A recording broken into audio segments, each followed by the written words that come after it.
Welcome back. You've heard the saying, money talks louder than words, and put your money where your mouth is.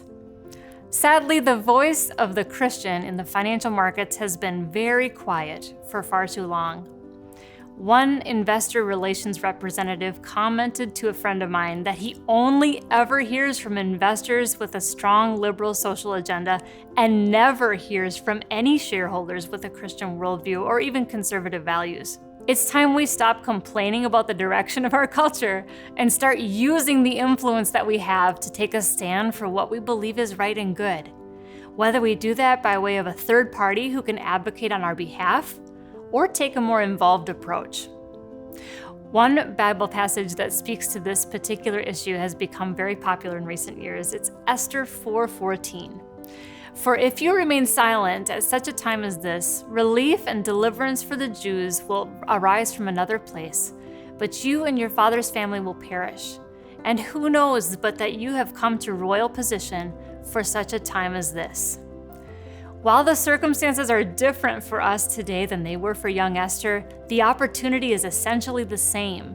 As directors of capital, we find ourselves in a position of influence that is to be used for good. The next passage shows us how we are to go about using our voice. Colossians 4:6 says, "Let your conversation be gracious and attractive so that you will have the right response for everyone." When we do speak up for what is right and good, we should do so in a manner that is winsome and attractive while still speaking the truth. This is the art of speaking truth in love. Transformation comes through real relationship.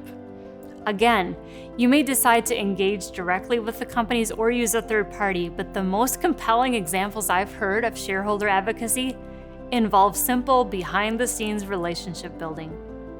Being gracious and seeking to understand the company's position first before asserting your viewpoints can lead to big breakthroughs.